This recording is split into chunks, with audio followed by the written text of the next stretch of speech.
All right, so today I wanted to kind of talk about kind of the process of what we look for when these sales come up. And these auctions are not like the broker or kill pen level. There's no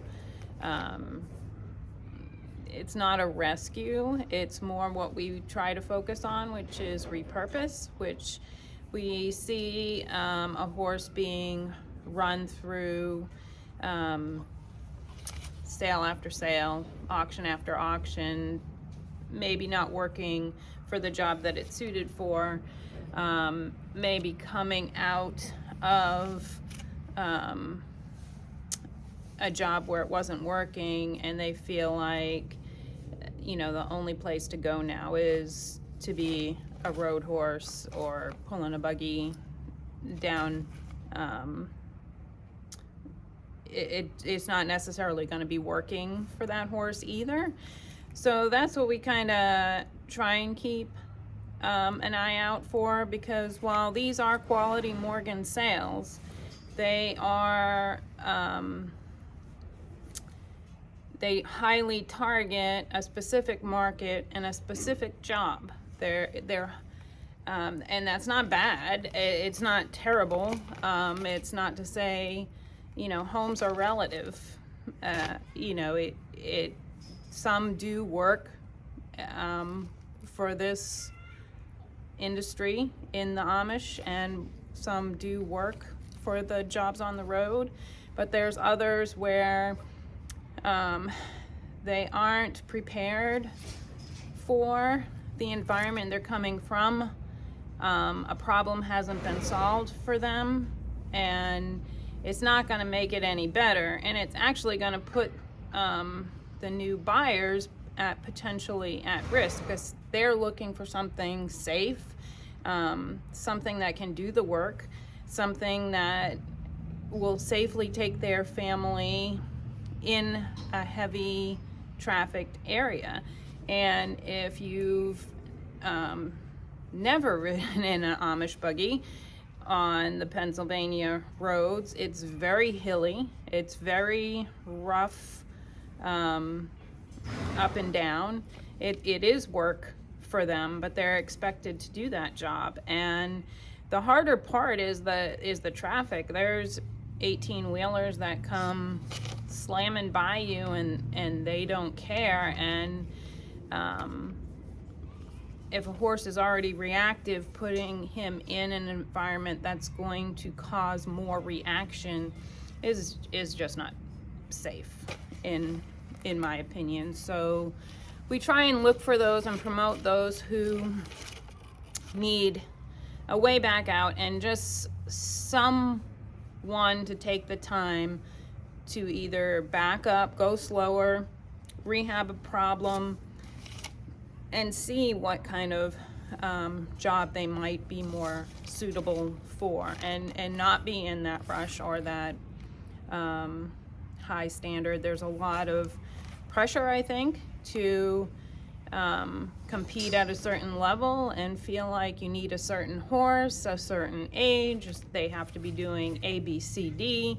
There is a lot of pressure to do that earlier in the game, and that's creating an influx to the Amish market, or already there, where they're starting even younger there too. And it's just creating kind of a domino effect, I think. So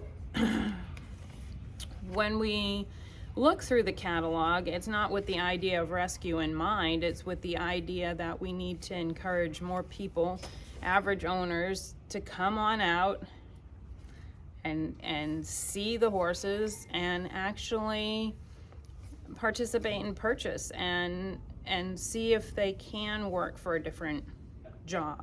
Because once the other side of that coin is, once they're in this market, the Amish tend to only, I mean, yeah, okay, so some do train for show and are connected to the show industry, but if they're already coming out of the show world into the Amish market, they're not going to be looking to necessarily move them back in to that market. They have to now work for this job of being safe and working on the road, and that might not be what is in their best interest.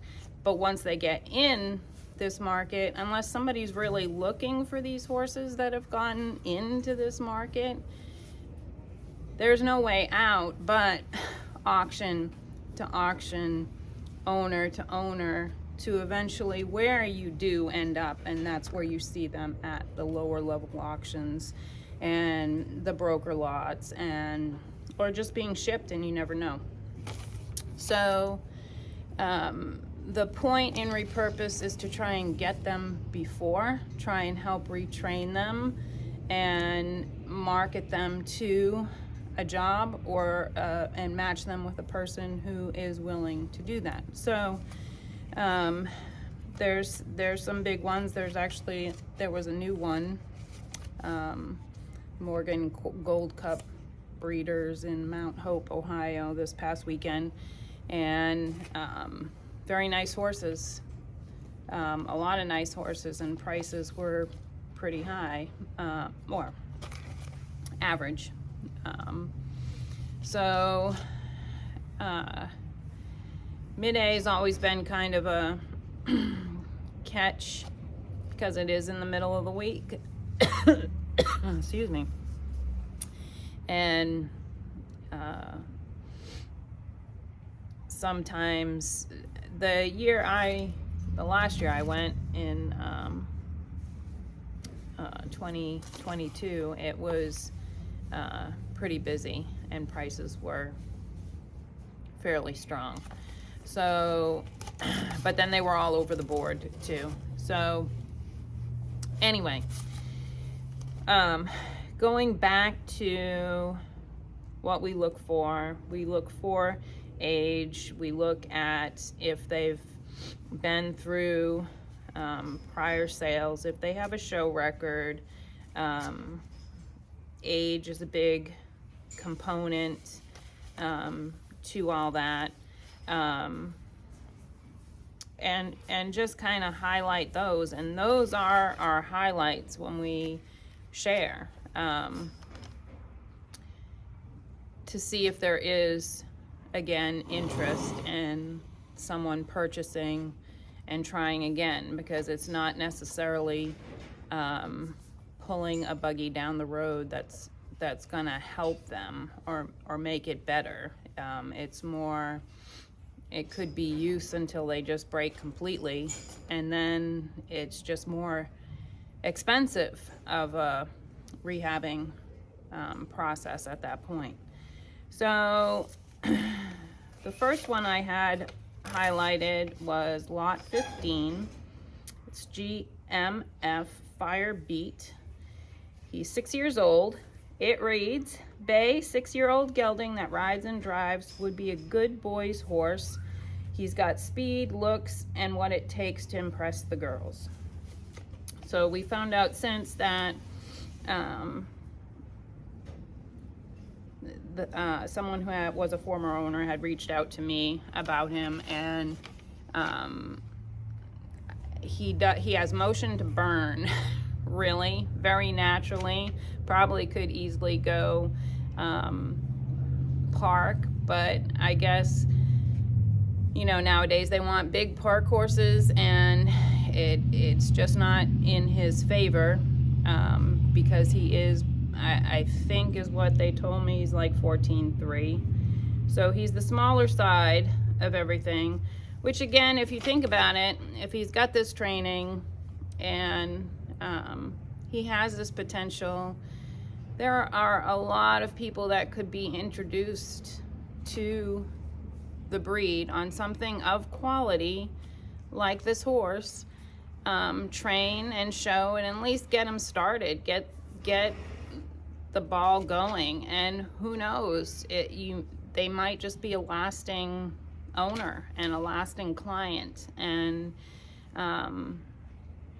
I see it as potential to introduce into the breed new people into the show world. In the right hands, he could probably blossom really well. I don't know any other kind of backstory.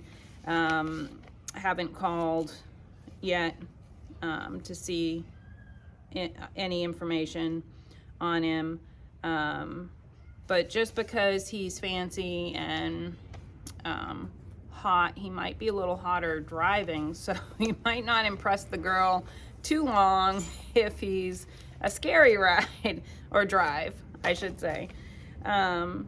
So again, you kind of, it's, to me, it's going into a market where there's potential to be used and draw more people into your barn using your program. You know, it probably won't be right away, but if you're savvy enough of a horse person, you can make these horses work. I make these horses work in my program. You know, they go out and show, and the kids are intrigued. The adults, you know, they love it. So there's more potential, I think, trying to look at it that way. So he would be one that is on our radar that we would highlight. And, you know, a fancy boy's horse could easily go up to $7,000-8,000. But in the big scheme of things, I think anything under 10, you're doing great. So it's a good investment for your barn. Okay, so enough on that one. Another one I highlighted that I already had shared was lot 50, GRH After Midnight. He was actually just sold in November of 2023 through the Superior sale. Apparently he sold for $4,800. He's got a very good resume as far as showing in hand, driving. I believe they've ridden him. The issue, okay, so here's his ad. This is how he reads. He just turned 9. Here is a gelding that was winning show horse until 2022 and is just now ready to be a buggy horse. If you like them fun and pretty, he is one of a kind, broke to a T, traffic safe and sound, buggy broke and ready to go. A grand national champion in English pleasure too. And then he goes on to his breeding. But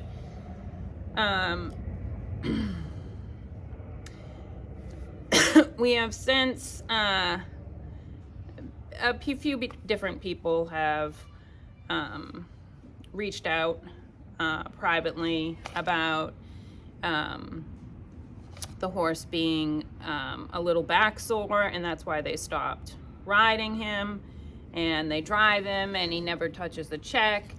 I have a horse in the barn already that sets up similar. He sets back so high and he is actually off everything. So, and he's very reactive, or was. He's come around since. It's Seymour in a lot of the training videos that are posted now. And again, you have these high pressures for these horses to perform young and perform at very high standards, that they might be doing things that seem natural, but are actually starting to cause issues down the road. So apparently he was ridden as a 3-year-old, which some people, you know, don't have a problem with doing. But also there's enough evidence out there that shows you there's a lot of development that hasn't happened yet. And the point is rushing through the steps versus taking the time. I come from a long background where, you know, you started yearlings in hand. You went to, you know, you were happy with 2-year-old driving, 3-year-old driving, 4-year-old driving. Maybe in their 4-year-old year you started backing some and mixing it up. But it was watching an owner with that horse through 5 years and watching them enjoy the improvement and enjoy the steps and be impressed with the progress, and trainers talking about the changes. It just doesn't happen anymore. And the pressures are hard and high, and you're seeing that not just in our industry, in the English side, in the show world, but now we're seeing it in the Amish and that market, and the push to have the best and breed the best and put value on it. And you're seeing 2-year-olds and 3-year-olds already pulling the buggies on the road and doing the hard work. And you know, your new old is going to be 8, 6 or 8 at this rate.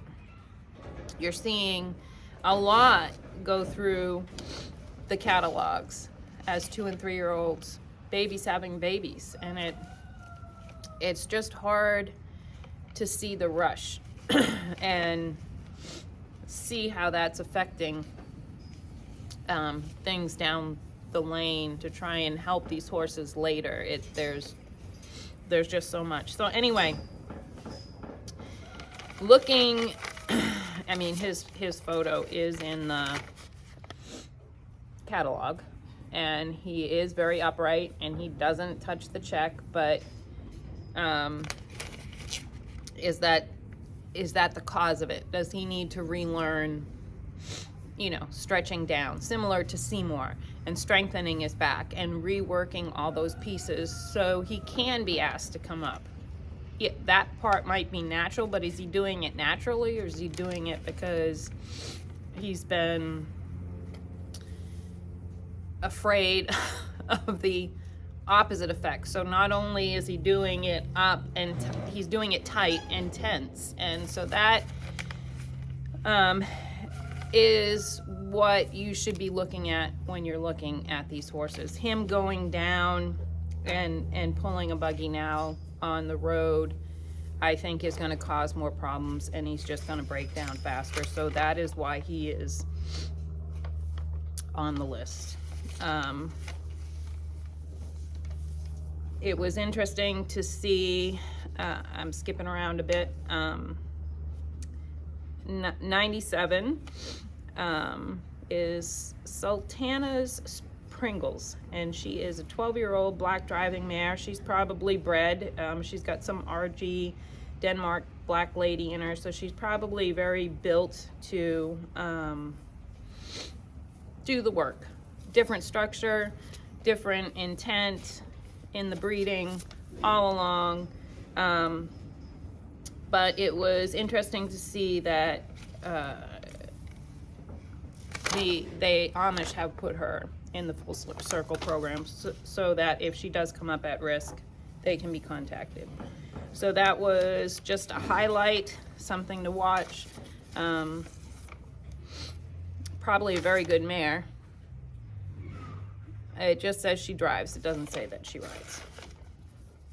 And then just quickly, because I don't want to make this too long, there are others. There was a buckskin. Hold on.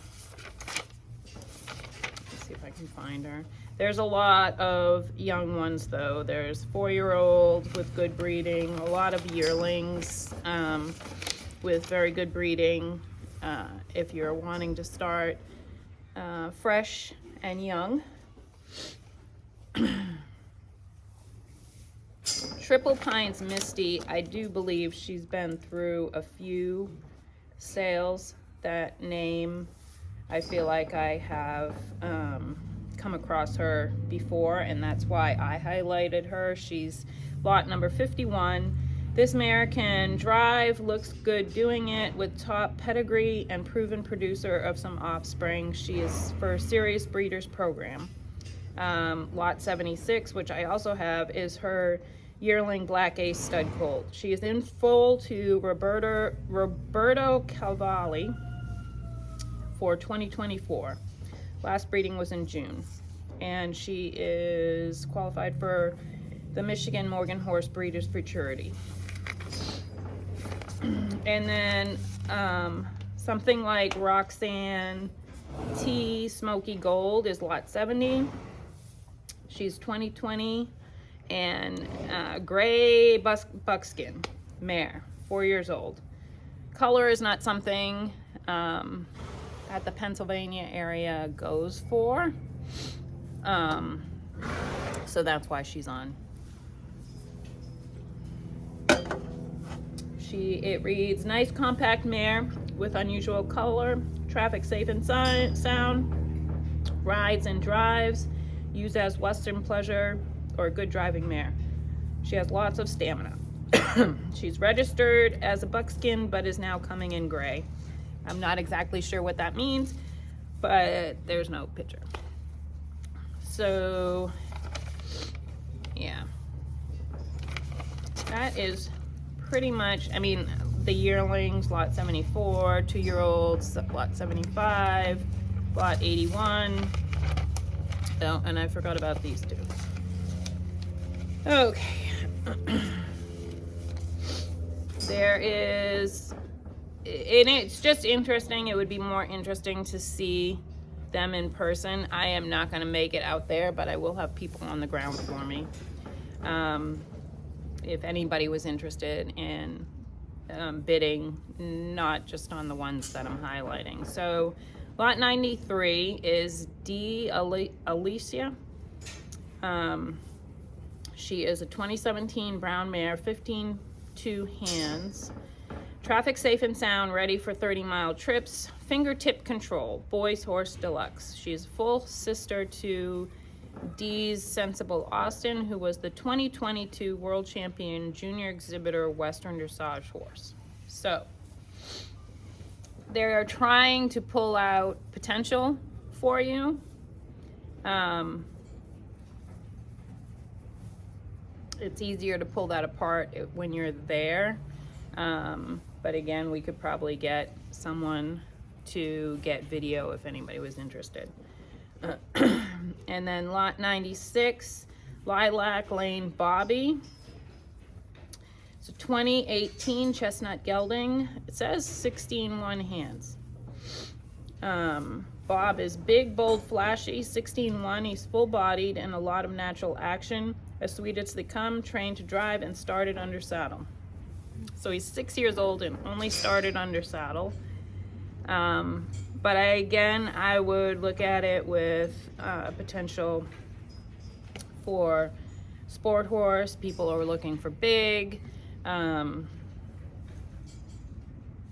don't necessarily see him pulling a buggy down the road for the Amish. And again, these sales are, that's primarily the target market. Those are the people who are attending. Those are the people who go. So if you're looking for something of quality to go into a different market, I would definitely consider attending this sale or bid virtually. We've done it before. We can help you get it done. Like I said, I won't be able to actually make it this year as I thought, but we have ways. Another one I want to highlight, and only because I've also seen this mare online, is lot 103. She's 13 years old. She's M&S Creekside Shirley. If someone was looking for, she is in full to Flare of Courage. And she has a paid breeding to the world champion EKL Shakedown. So after she had this foal, if that's something that is an interest to you, you would have a breeding to the EKL Shakedown.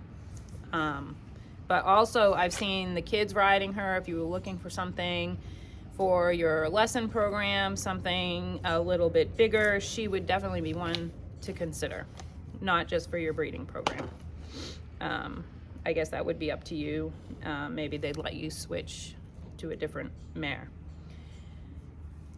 So that's kind of the highlights of this sale without making this go on too much longer. The gentleman in the background, CBMF Unpredictable, is one we got at the Mid-A 2022. He's the surprise purchase, group purchase, but he has worked out incredible. One of the best guys in the barn. Anyway, that is just a little bit about Mid-A. I had taken some video from the Breeders' Cup online, and I was gonna kind of impose it so you could kind of see it or get the feel of how an auction goes. Unfortunately, the audio is not great. It was not great that whole time on Saturday, which is disappointing because on Friday it was crystal clear, so I thought it would work. But anyway, if you have questions, comments, feedback, I'm happy to answer. I am no means the expert on this, but I do just go to it with a different perspective. And again, this isn't about rescuing anything. This is about repurposing and trying to find the right job that's suitable and still a match, and encourage people to go to these sales because there are really nice horses run through all the time. So you have Mid-A in January. You're going to have Buckeye Morgan sale in Ohio in March, I believe, unless they change the date. After that, I think it's White Deer. No, there's Keystone. Keystone might be May or April, and that's in it's in the Lancaster County, PA area. And then it's probably White Deer in September, and that's also in PA. And then Superior, of course, is in November, and the Breeders, I can't remember the name of it, the one that just happened is going to be in December. So quality sales, quality Morgans going through. I encourage more people to just try and be open-minded to these sales, because otherwise it is primarily targeted to the Amish, which again isn't terrible. It just depends on the horse that's going through. So we will stay in touch, and we'll catch you in the next video.